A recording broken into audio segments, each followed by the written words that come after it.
Welcome one more day to space and harmony. An opportunity to reconnect with the original teachings of the Tree of Lives, the true essence, our true being and reality. And I bring for you today a box full of healing gifts. Healing as the pine tree which is behind me. It was said that the leaves of the Tree of Life would be for the healing of the nations. And this is taking place nowadays, since we are accessing the true gifts of wisdom and understanding, which are bringing an increasing degree of conscience. And today we are going to see this has to do with expressing the fullness and magic of our true being of original light. This is the only way to rescue the soul which is trapped in the world of darkness. And I'm going to give a global vision, including keys of action, of manifesting this fullness. We are going to see that at the end. But first of all, let's realize that we are in the month of Gemini, the twins. And in ancient times, the twins symbolized the broken condition of the human being, the human soul, which is split into a spirit and psyche, the spiritual mind and the psychological, emotional psyche, we can say. This was known as Adam and Hava, Adam and Eve, Atman and Shiva in India.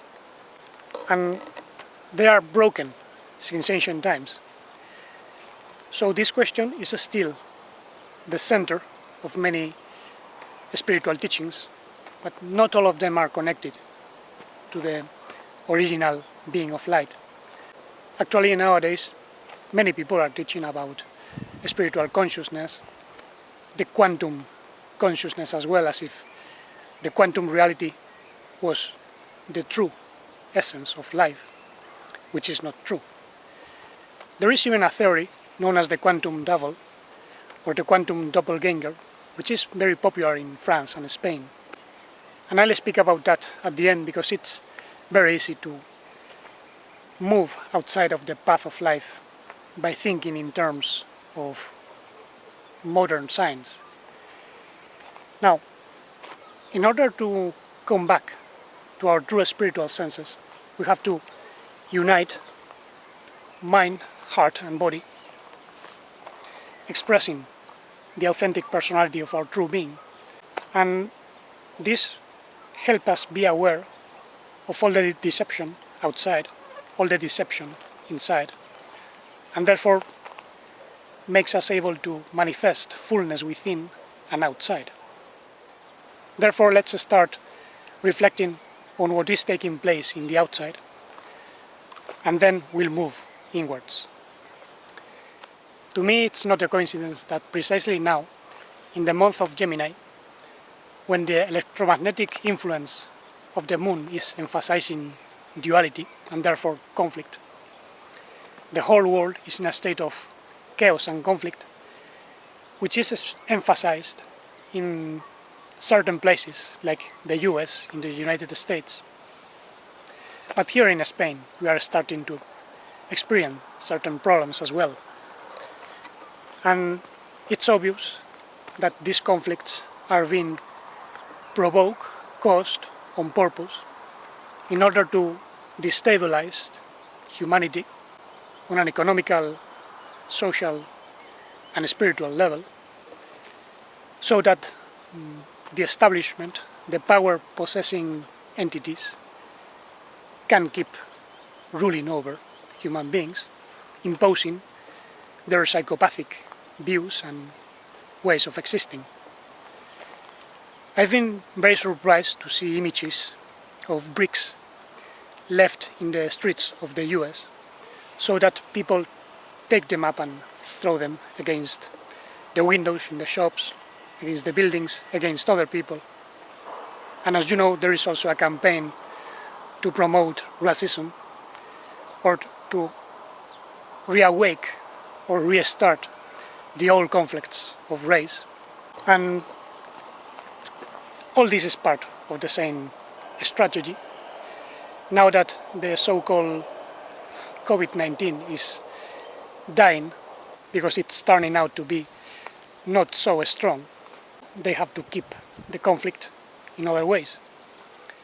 And very probably, even many politicians and magnates are not fully aware of the situation of darkness, but they try to take advantage because they are selfish. It's very interesting to see how nowadays great magnates are buying mansions and getting rich at the expense of the poverty and disease of others. Some promote, as you know, vaccines. They even want to make them compulsory for everyone, something which is not going to work because many people are going to oppose. And many beings of true light are waking up within human beings, exerting a powerful influence which is literally scaring the fallen Adamic entities which rule over humanity. And this is why they are trying to cause more fear and chaos. They know true beings of light are poking holes in the matrix, and we are unstoppable. We are growing more than ever, we are multiplying more than ever, and we are organizing ourselves more than ever because we no longer work as isolated as in previous eras where we were more scattered. But right now we are establishing a network all over the world, and therefore we can release information so that the global picture is understood by those who are interested. And now I'm surprised to see even doctors say something that we have been teaching for some time. There are scientists who admit now that people are not dying because of a virus, but mostly because of psychological stress. And by the way, this was taught by Master Yeshua long ago when he said that the human being is not contaminated by what comes from the outside, but what comes from the heart. The jealousies, hatreds, the anxiety, we can say, that leads to gluttony and violence and so on. And now science has confirmed that in a state of psychological stress can not only reduce the immune system but also reactivate viruses which are within ourselves, and it can also contribute to the proliferation of certain bad bacteria and so on. And the other day I was also surprised hearing a scientist from the MIT, the Massachusetts Institute of Technology. He's called Dr. Shiva, like the god of destruction in India. And he said that the coronavirus is not causing the massive deaths, but pollution in the environment, the food, and especially bad food habits. In particular, an excess of sugars, even though I would explain that a bit more in detail, because simple sugars are the main food of the body. So we have to specify that it's refined sugars and starches, complex sugars which cannot be digested by the body. And as many of us have been trying to teach, this generates an excess of mucus, and mucus prevents the absorption of essential nutrients, sugar, and therefore it causes a rise of sugar in the blood, diabetes, cancer, and many other autoimmune diseases. And this generates the famous storm of cytokines that scientists speak about. I have experienced this storm within myself years ago when I went through a tremendous health crisis. My body started to react violently to most foods, my organs got inflamed, my legs got inflamed. But I came out without the help of doctors, which could not give a solution. I had to make use of natural medicines. And this is something more people are using nowadays. And according to Dr. Shiva, this is one of the reasons why certain organizations are promoting the vaccines and a state of chaos to force people into artificial medicines and vaccinations, because the pharmaceutical companies are losing money. They are in a state of recession, so they have to boost back again their business with lies. And this is something which is going to come out. I'm not the only one which is telling about this.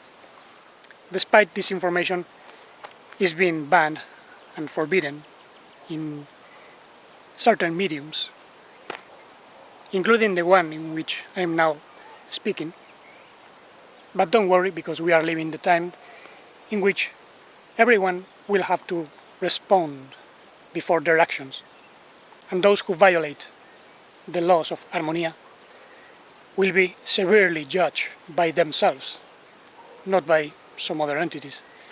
The same evil darkness spread by power-possessing entities will turn against those entities. And don't forget that we still have in our hands the power to make positive changes. I came out of a situation of intense health crisis by modifying my food habits. I stopped consuming so much animal protein. I reduced the amount. I reduced the amount of starches. Try to avoid the combination of proteins, animal proteins with starches. And on the mornings I keep consuming certain medicinal plants, infusions, to purify the organs, to clean, mostly to disinfect, because the accumulation of fungi and bacteria is causing many problems. I also take vitamins, pollen of bees, and vitamin C in powder, very important. But these are just complements. The most important, as I said, is the inside. So we have to start remembering our fullness. This is the most important action that we can take. And this fullness has to come forth and transform not only our physical body but the surrounding. And for me it's very useful to drink from the original teachings of the Tree of Life, expressed in Hebrew language. And this has nothing to do with religion, as it has been taught. There are many wrong translations. And as I have been teaching in this channel, one of the most important elements to understand is the so-called tetragrammaton, the Yud He Vav He, which is not the name of someone, it's the essence, even the personal movement of manifestation of the Holy Infinite One. And we are pronouncing this manifestation constantly. If you notice, in our breath we find the 4 letters. Remember, Yud He Vav He means the fullness of being. It contains Haya, which is it was, Howe, which means it is, and Yihye, which means will be, it will be. Because the fullness of being always is expressed through forces of existence. And when Elohym, the forces of existence, get separated from the fullness of being, then they generate restrictions which cause the manifestation of the so-called adversary, Satan. Actually, in the Sephirotic tree, the name Elohym is associated with the sphere of Geburah, power, restriction. And it's true that in this world we need certain restrictions, but always in tune with the fullness of being. Therefore, the important action is to unite the movement of divine essence, the fullness of being, with the forces of existence. This is even known in certain teachings of the ancient times. It's taught in Kabbalah as well, in Hebrew Kabbalah, but it's not fully understood. It's even present in philosophy. There was a philosopher known as Martin Heidegger, German, and he established the distinction between being and entities. Entities are not being because entities manifest because of beingness. And it's all related, of course, but it's necessary to make that distinction, which comes from the original wisdom of the Tree of Life. Anyway, remember that this fullness is also an infinite light that we cannot see directly because it's too powerful. Even our true being of light has to make use of the soul as a vehicle in order to express itself through a physical body. Because if our true being of light touch our physical body directly, our physical body would explode in atoms of light. And therefore we need a mediator, which is the soul, the divine soul. There is actually a beautiful passage in Psalm 84, which says that Yud-Heh-Vav-Heh is a sun and a shield. And this is more than a metaphor, because the Infinite One needs somehow a shield so we can approach the infinite light little by little. We cannot look at the Holy One directly and keep living. This was said as well. And we experience this on a physical level. The sun is right now above me, and there is an atmosphere which is diminishing the sun radiation so that the life conditions established here can take place. Otherwise, everything would be scorched. But realize how, in usual conditions, what is diminishing the light of being is not the divine soul, but psychological buffers, psychological resistances, which somehow are keeping us from seeing ourselves fully. Our false personalities are taking over and become shadows, become obstacles that keep us from experiencing true fullness and therefore from manifesting the divine soul. So we have to remove these personalities little by little, and this means allowing the divine soul to radiate divine light on the darkest zones of ourselves. And we'll see at the end a way of doing that. And be sure that this is going to take place sooner or later. There is even a prophecy, which we find even written in Zechariah 14:9, and properly translated, this passage would say something like, "In that day, the Holy One being, and his name, in oneness shall be."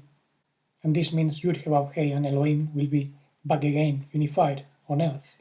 This is usually translated as, "The Lord shall be one name," as if everyone would be worshipping the name of Jehovah, Yahweh, or Yahweh, all of which are titles that people apply to some abstract entity, when the divine being is not abstract. As I said, it's being expressed through our breath, and our breath indicates that there is a source of life, and this original source of life, the Father, is being spoken constantly in all living beings. But we forget it. We can say that the first action to remember our divine light is to pay attention to breathing. And as we become more aware and respectful for the life that we have, the life that we are, then we also absorb the impressions of life And we can call this soul making, soul growing, because we go through this world of darkness, acquiring understanding, acquiring experiences that we can digest.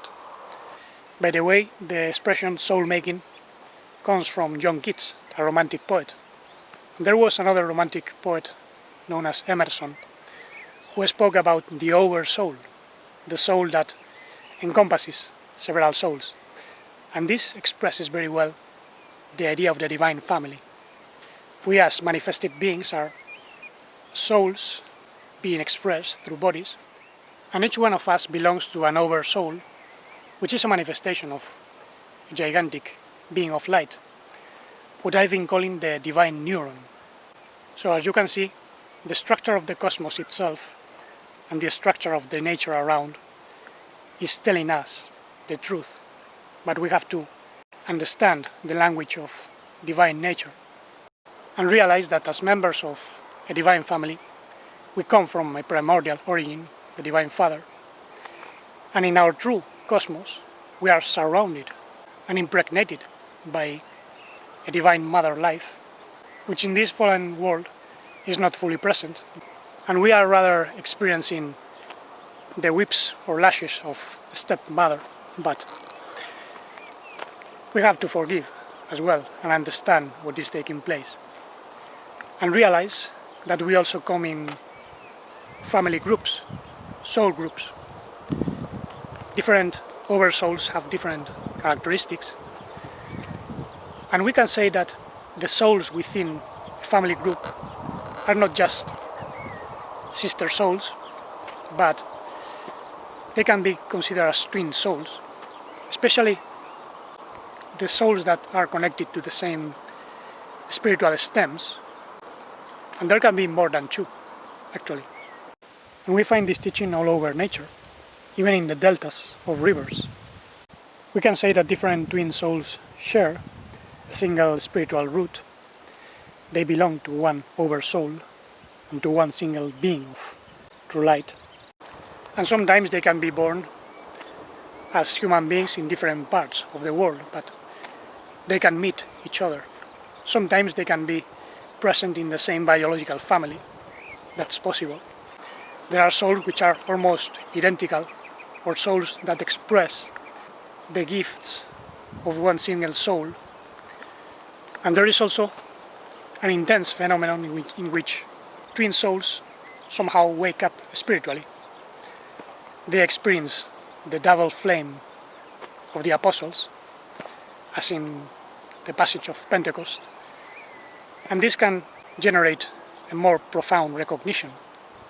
But obviously, the meeting with our family souls and the souls from other family groups can only take place when we express our authentic personality. So we have to separate the wheat from the chaff. And this is what is taking place nowadays in a more collective way. Actually, we are living the end of a cycle. And this was expressed by Master Yeshua himself when he spoke of the parable of the good seed and the bad seed. If you remember, he said that a good seed was planted in the field, which is the world, but the adversary, which were reptilian in nature, as he said, planted their own seed, which gave a very wicked fruit. Obviously, he was speaking about genetics. The true beings of light planted their own genetics, and this is why they express the Father. But draconian architects planted their own genetics, and this mixed up with the genetics of light. And as the Master explained, both had to grow together so that at the end of this cycle, at the end of time, as it is expressed, the tares, the chaff, were gathered and taken out. Now, in religious interpretations, people tend to think that some angelic entities will come and take out the evil ones and put them in hell, but this is not exactly what Yeshua was referring to. He said that the messengers would gather the bad seed and take it out, but messengers in the Gospels are known as angeloi in Greek, which in the teaching of Yeshua are messengers of light, which are not external. Each one of us is a messenger of light. You shall be like the messengers of light, he said in another teaching. And each one of us is separating the wheat from the chaff within ourselves. And obviously this is taking place collectively. Even the evil souls are exposing themselves with all they are doing. And they are digging their own ditches. They are condemning themselves. We won't have to fight against evil because evil is condemning itself. Darkness always turns against itself. There is no point in making war against the evil ones, because war is a strategy of the adversary. So don't worry, because the chaff is being separated right now, and we have to focus on separating this chaff within ourselves. Now we can say that we have 144 personalities, 72 are very negative and false, and the other 72 are more positive and they contain elements from the true divine soul. Actually, those numbers are contained in the gematria of the tetragrammaton, and this gathers the 13 aspects of the will, which in the fallen state is the fallen astrological will, which usually express shadows and lights. It's fragmented. So we have to come back and express the 13 aspects, not just the 12. And by the way, from the 12 come the 36, the 72, the 144, and so on. But let's not get lost in numbers, and let's go back to the living experience of our true, authentic personality. And this is the most important action. Nowadays, the New Age are trying to give methods of spiritual work. Many are trying to combine quantum physics with spirituality, and this can be very confusing.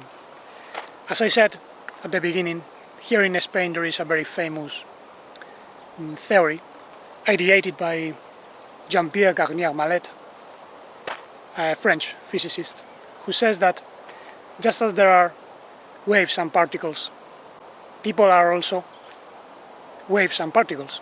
So there are individual persons, and each one of us has a version of ourselves which is a wave. And this wave person is in the future, in the past, and the present. And we can establish a contact with this quantum double or quantum doppelganger in order to express the best version of ourselves. There are even people doing exercises at night to connect with their quantum double. My sister has a channel called Quantum Double. She speaks about this idea. She's very enthusiastic about it. And as she says, this quantum double would be a more simple mediator for those who are not interested in religion or profound subjects. But the problem is that many people are taking this quantum double as the true divine mediator, the true spiritual guide. And this is very dangerous, because we can get very easily lost with these ideas.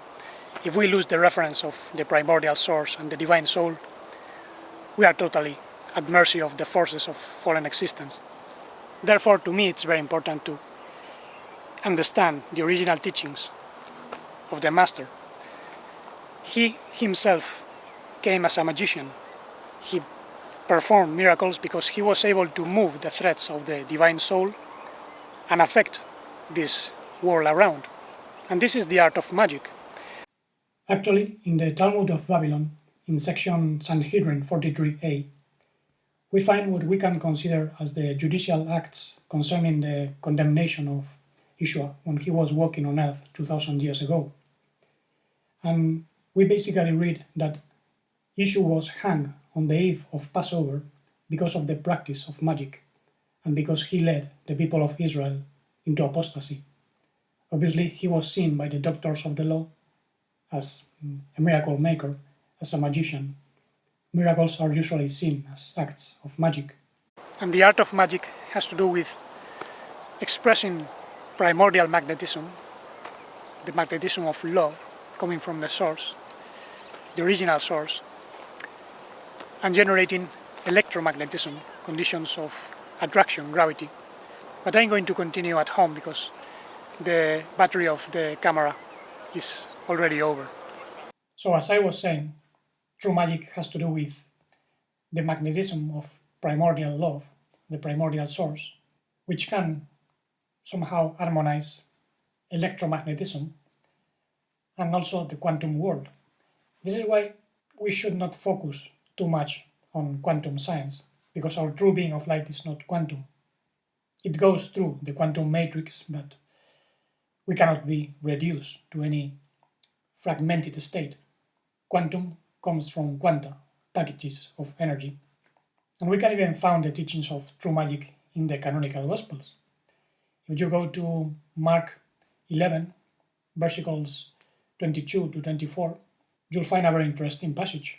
There, Master Yeshu says, if you trust in the fullness of being, that's usually translated as if you trust in God, but the expression there would be Yud-He.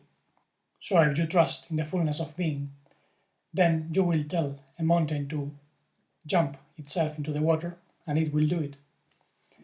And if you pray, having faith that you have already received that for which you are praying, then you shall have it. Obviously, he was not referring to mechanical prayer. He was referring to what in Spanish is known as oración, or action, the action of light, and the connection with our true fullness. And some have even tried to explain this process by means of physical science. They say that the attention of the mind releases electrical energy. Where attention goes, energy flows.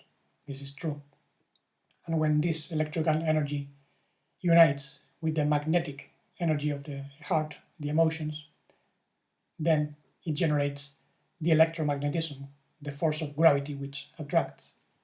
And this is somehow true. Even Hebrew Kabbalists teach that this is contained in the word melek, which is king. It can also be read as malak, messenger. The mem, the letter M, represents moach, the brain, the head brain. Lamed stands for the heart, the magnetic force of the heart. And kabed, the half, stands for liver, which represents the force of gravity. And as I have said, all this is very true. But let's not forget that Master Yeshu went far beyond that, because as we read in passages such as John 14, 15, and 16, he also said, whatever you ask in my divine vibration, in my name, it's translated, you shall have it, because I go to the Father, to the primordial origin. Most people believe that he was referring to pray in his personal name, but the teaching has nothing to do with the pronunciation of names. That's a human conception. What is known as divine name is the expression of forces that point to the infinite. As I said, Yud-He is even present in our breath. It's the expression of the life which is moving through us and comes from a primordial source of abundance, plenitude. And this is what we have to feel, manifesting the unconditional love, the pure life, which is not modified, is not conditioned, is free, and the light of serene conscience within us. Those are the basic qualities of the divine birth, the divine vibration. And When we trust in these qualities within us, then we can manifest what is in our heart. We cannot manifest destruction as long as we are feeling our true being. We can only manifest fullness. But as the Master said, we have to trust fully. That's true faith, emunah. And there is even a very complete passage, which is in the Gospel of Thomas, a Gospel which contains the original sayings of issue, many of them in a more complete state. The Gospel of Thomas was probably the origin of many of the phrases in the Greek Gospels. And there is one particular passage in this Gospel of Thomas, the twin, in which we read, "When you make the two like one, the inside like the outside like the inside, the above like the below, when you make man and woman as a single unity," and so on, then you will enter the sphere of fullness, plenitude, which is usually translated as kingdom. The word in Hebrew would be malkut. In Aramaic, it would be malkuta. And he was not referring to a kingdom, because there are no kings and queens in the true reality, where fullness is all over, within and outside. Actually, another passage in this Gospel of Thomas says, the sphere of fullness is within you and outside of you. Therefore, the most important spiritual work is to align our heart, mind, and body in one single movement of life, feeling the wholeness that we are, trusting that whatever we need and whatever we have to manifest is going to come to fruition, because true being cannot fail. The problem is when we get deceived by our false personalities and we doubt, we start eating from the tree of knowledge of good and bad, right and wrong, having to make decisions, the trap of free choice. In true love, there is no free choice, there is straight action, fullness of life, spontaneity. And this is basically the act of magic, manifesting true love, true life, true serene conscience. And I can assure you that we can experience even spontaneous healing when we tap into the infinite source of life. I have experienced this with eczema, for instance, but it's not easy to do because we have obstacles in the subconscious and unconscious, so we have to clean these dimensions. Actually, the Aramaic versions of the Gospels give alternative views and translations, and in one of the passages mentioned before, we read that if you ask feeling that you have already received, but without hidden intentions, without selfish intentions, then you shall receive. And this is because selfishness gets in the way of what we have to receive. And this is precisely the reason why we keep trapped in the quantum timelines. There are different versions of ourselves in other timelines. I have watched these versions of myself in night visions. I have experienced myself through them. And as far as I know, in these timelines, I don't go very far. They are dead ends. And dead ends comes when we are not able to manifest the magic of life. So in order to live in this quantum matrix, we have to become wizards, true magicians, manifesting the primordial personality of the Father, the Source. And years ago, I heard something very interesting said by a philosopher called Peter Russell. He was speaking in a conference about consciousness, and he said that we have to become wizards. And he used the three first letters of the word wizard in order to explain the art of attracting with magic. The W would state for wholeness. And this is very true because, as we have said, we have to feel the completeness within ourselves in order to manifest it outside.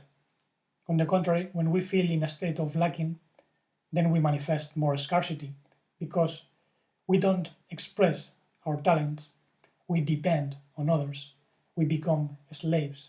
If we don't transform the world and the inside with the divine personality, There is no way we can receive all the abundance and gifts that have been prepared for us since the primordial origin. We have a divine mission that has to express wholeness. And the second letter, I, stands for intuition. We need the intuition of conscience. The voice of conscience tells us what we are, what we have to do, which people can help us, which people belong to our divine family. The voice of conscience helps us be integrated in the tree of life and therefore be protected. And with intuition, we also know our talents, our gifts to transform the world and help others find themselves. An ancient Spanish sage called Seneca said, "There cannot be favorable wind for he who does not know in which direction he is heading towards." So we need to develop gifts having a sense of direction, mission, goal, purpose, meaningful life, as you want to call it. As for the third letter, Z, Peter Russell says it stands for zipping and zooming. And this is because in one occasion he put on the clothes, zip up, and he met some people that turned out to be meaningful in his life. This is obviously an expression, an example of the need to establish links, connections. We have to share our ideas, our gifts, make contacts with others, because if we are a divine family, then we have to behave as family members. And the more we express our authentic personality, the more chances we have to meet those who have to be in our life. And there is another aspect also expressed with a Z, and it's zooming. Zooming is to see things closer. We need to pay attention to details. Reality is constantly speaking to us by means of meaningful coincidences, synchronicities. Some of them are negative, others are positive. Some of them can be deceitful, but our divine conscience can establish a distinction. So if you pay attention, we have already seen that the art of magic is expressing the wholeness through our divine will, our divine love, having the help of divine conscience, and expressing it by means of relations of life. And this is simple as long as we are connected to our sense of fullness, our sense of being. Otherwise, it becomes not just a narrow path, but a completely closed path. And as a light fellow said the other day in a Skype meeting, when we go through the narrow door that leads to the path of life, then we find that the path becomes wider, obviously because life grows in us. And having said this, I think we have enough keys to ponder for now. Next week, we might do an exercise to unify mind, heart, and body and manifest this fullness. Thank you very much for being still there. If you have found inspiring this episode and other videos, please give thumbs up. That supports the channel and help others to find it. Comments also help to the diffusion of the channel. I also leave a PayPal account for those who can help in that way. And until the next time, blessings of unconditional love and modified life, pure integral conscience, and blissful serenity.